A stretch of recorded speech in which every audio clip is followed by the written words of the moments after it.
Alright guys, in this video I'm going to be upgrading my Intel Core i5.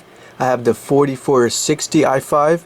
The CPU runs at 3.20 gigahertz. I also have 16 gigabytes of RAM right in there, which is pretty much stock. I'm going to go in more detail on this. When I change it out, I'll show you the video of me taking the fan out and replacing it. And I'll also show some benchmarks, FPS benchmarks on some games and online performance as well. But for now, I just want to give you a little rundown about it. I have the Cooler Master case. If you saw my build video, the case is still holding up pretty well. But the only problem I ran into is that the motherboard was a little outdated, so I can't really use this power switch right here. But once I upgrade my motherboard, I'll definitely be able to do that. And I'm going to show you guys on the computer over here a couple of the benchmarks and FPS performance on CSGO.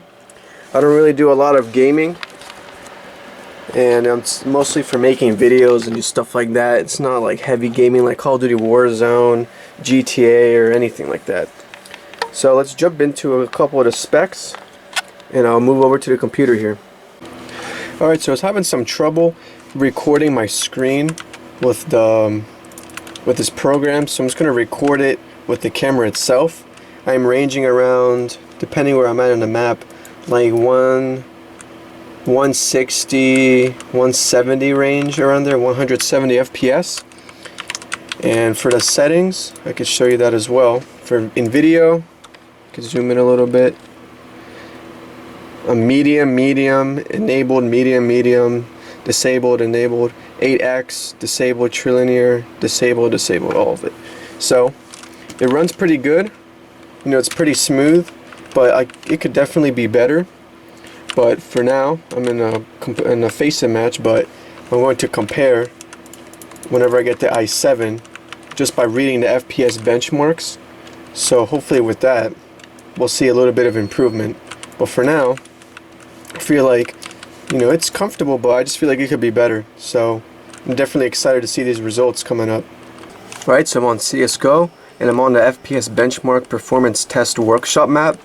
It's just a map you can download off the Steam Workshop. I'll provide a link in the description if I can find it, so you guys could download it as well. So what this does is when you click start, it'll pretty much give you a rundown of different on-screen effects, and at the same time it'll tell you here what FPS you're getting. So I'm just going to let this run for now. And I know it's a little tricky to tell on camera, but I wish I was able to record my screen, but there's a lot of issues, but this will work for now. So let's just give it a try and see what we get.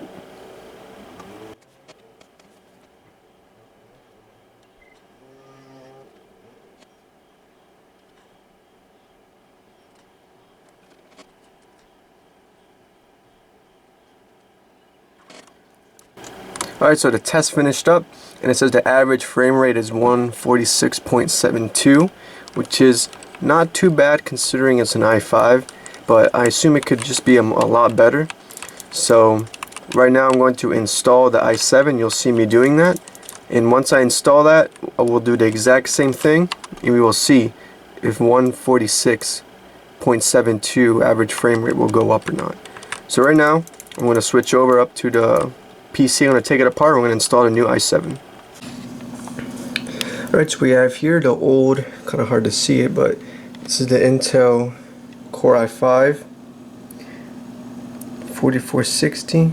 It's kind of hard to read because of all this glare. But here's the old one in my hand. I put this one aside. And in there we have the 4790s. Yeah, we can see it there. Intel iCore 4790s, and I'm reusing the Corsair TM30 Performance Thermal Paste, which is what I had on the i5 before. I just cleaned it up. It was covered in thermal paste. I used a little bit of rubbing alcohol and I cleaned it all up with a cotton swab. I might hold on to the i5 just in case, you know, I might need it, or just an emergency, or maybe I could even sell it. So put that aside. Right now I have the fan as well that I took apart. Just an AMD fan my brother had laying around, he doesn't use anymore. Connects right up here. There's a little CPU fan connection somewhere up here. It's also a thermal paste. I use rubbing alcohol, clean it all up. This is ready to install. Alright, so I got the thermal paste right here. I'm only going to add a pea-sized dot. Like I said last time, I did an X and it was a lot. All of it was pouring out the sides, which is way too much. So right now I'm just going to do right in the center. I'm doing this one hand, it's a little tricky. But let me zoom in. I'm just going to add a nice pea-sized dot.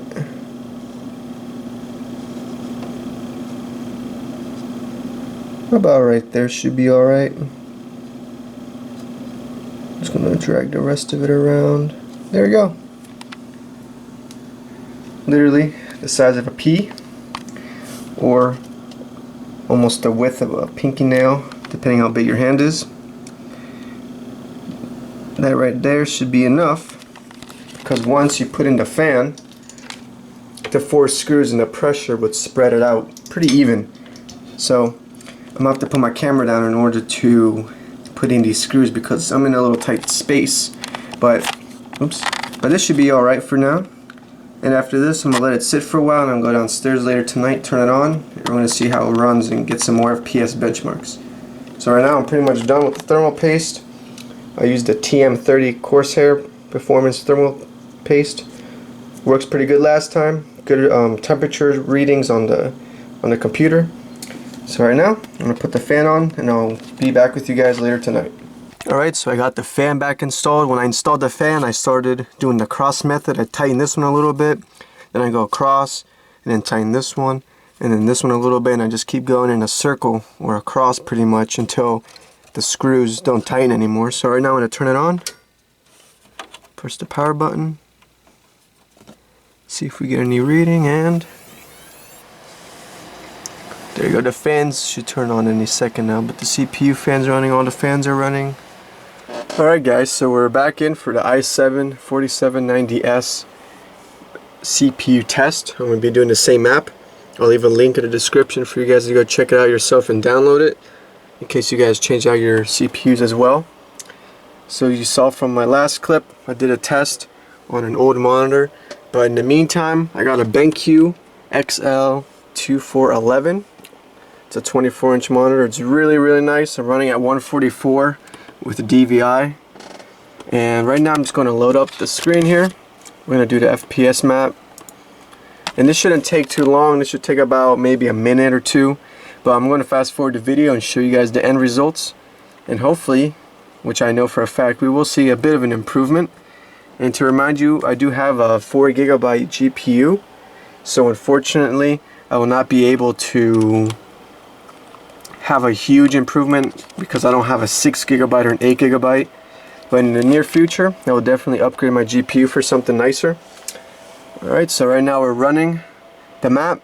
I'm just going to fast forward through all of this just to skip it all. It's kind of boring. But we'll come back right to the end and we'll compare our results.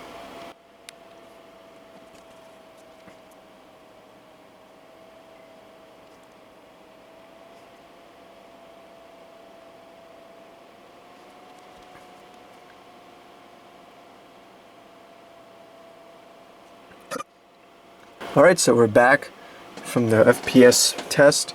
As you can see right away, the average frame rate is 213.18, which is pretty decent and a big increase.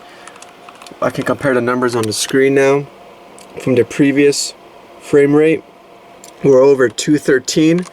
And for the settings that I used on here, we're pretty much the same, nothing different. Nothing different really, just kept it all the same. So, in conclusion, there is a pretty good increase on FPS when you upgrade to an i7. I would have gone the i7-4790K, but I was a little bit on the budget. But I'm very happy that it did work out. And I hope you guys enjoyed the video. Make sure to leave a comment and subscribe as well if you're new. And hopefully that helped some of you guys out there who are playing as well. And in the meantime, I'm just going to try and make some other adjustments in the computer, in the graphics card as well, to help boost my performance as well in the game. But thank you guys for watching, and I'll see you guys in the next video.